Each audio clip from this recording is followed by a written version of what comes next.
हरिओम प्रियात्मन, स्वागत है आपका आज की इस दिव्य यात्रा में। क्या कभी आपने सोचा है कि भगवान जिन्हें सबसे ज्यादा प्रेम करते हैं उन्हीं के जीवन में दुखों और संघर्षों का पहाड़ क्यों टूटता है? क्या ईश्वर निर्दयी है? नहीं आत्मन, सत्य इसके ठीक विपरीत है। जैसे एक मूर्तिकार पत्थर पर चोट इसलिए करता है ताकि उसके भीतर छिपी सुंदर मूरत निखर सके, वैसे ही परमात्मा अपने प्रिय भक्त को कष्टों की अग्नि से गुजारते हैं। आज हम समझेंगे भक्ति की उस गहराई को जिसमें भगवान स्वयं अपने भक्त को दूध से घी बनने की प्रक्रिया से गुजारते हैं। ये सफर आपको बताएगा कि कैसे आप टूटने के लिए नहीं बल्कि अनंत बनने के लिए तराशे जा रहे हैं। चलिए इस दिव्य रहस्य की गहराई में उतरते हैं। भगवान जब किसी भक्त पर कृपा करते हैं तो उसे पूर्ण करने के लिए सबसे पहले उबालते हैं। शास्त्र कहते हैं तपसा प्राप्यते सर्वम, तप से ही सब कुछ प्राप्त होता है। दूध से घी बनाने के लिए दूध को 100 डिग्री तापमान तक खूब उबालना पड़ता है। भक्तों के जीवन में कष्टों की पराकाष्ठा ठीक उसी उबाल जैसी है। यह उबाल क्यों? ताकि दूध का कच्चापन खत्म हो जाए। यह कष्ट आपको सजा देने के लिए नहीं बल्कि आपकी चेतना को जगाने के लिए होते हैं। जैसे सोने को कुंदन बनने के लिए आग में तपना ही पड़ता है, वैसे ही एक भक्त को संसार की तपिश में पकना पड़ता है। इस स्थिति में भक्त अक्सर पूछता है, मेरे साथ ही ऐसा क्यों? लेकिन याद रखिए आत्मन, उस समय भगवान आपको केवल दूध से संस्कारित दूध बना रहे होते हैं।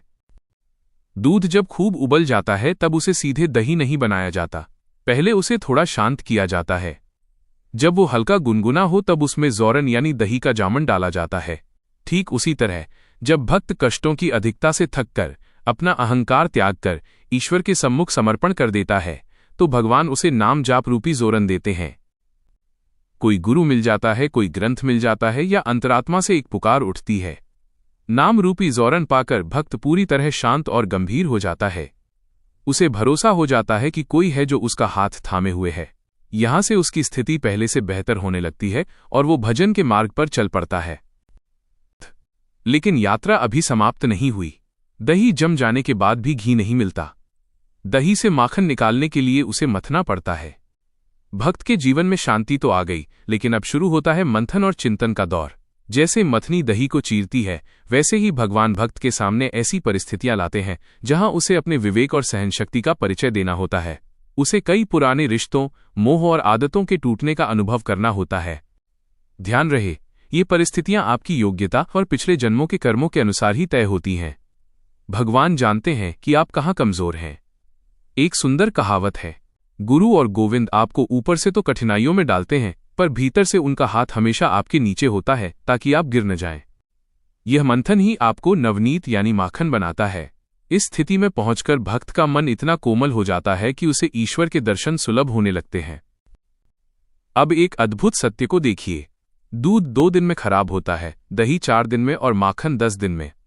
लेकिन यदि इसी माखन को फिर से कड़े आंच पर तपाकर घी बना दिया जाए तो वो सालों साल खराब नहीं होता।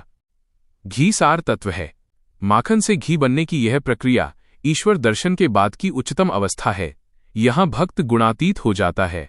अब वह संसार की किसी भी परिस्थिति से विचलित नहीं होता। यह उसके अहंकार की अंतिम आहुति है। जैसे दूध में घी व्याप्त है पर दिखता नहीं, वैसे ही भगवान हर जीव में है, पर केवल वही मानव इस मंथन की प्रक्रिया से गुजरकर उस घी यानी ईश्वर को प्रकट कर सकता है। वो स्वयं सुगंध बन जाता है और जन्म मरण के चक्र से मुक्त होकर परमात्मा में एकाकार हो जाता है। एक छोटी सी बूंद समुद्र में गिरने से डरती थी। उसे लगा उसका अस्तित्व मिट जाएगा, लेकिन जैसे ही वो समुद्र में गिरी वो अनंत हो गई। आत्मसमर्पण का यही रहस्य है, सीमित को छोड़कर असीम हो जाना। जब आत्म साक्षात्कार होता है तो प्रभु पूछते हैं, अब तुम्हें भगवान बनना है या भक्त?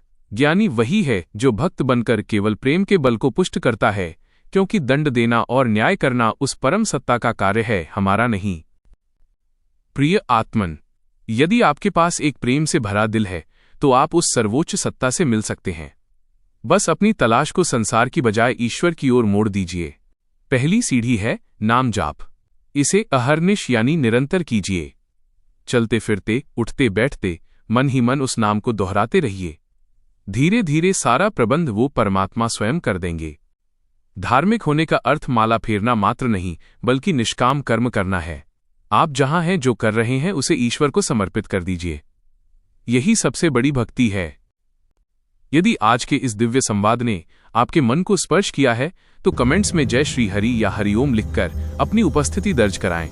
इस वीडियो को उन लोगों के साथ साझा करें जो जीवन के मंथन से परेशान हैं, ताकि उन्हें ये समझ आ सके कि वे टूट नहीं रहे बल्कि घी बन रहे हैं। भक्ति के इस मार्ग पर हमारे साथ बने रहने के लिए इस चैनल को सब्सक्राइब करें। आपका जीवन मंगलमय हो। शुभम अस्तु। हरिओम तत्सत।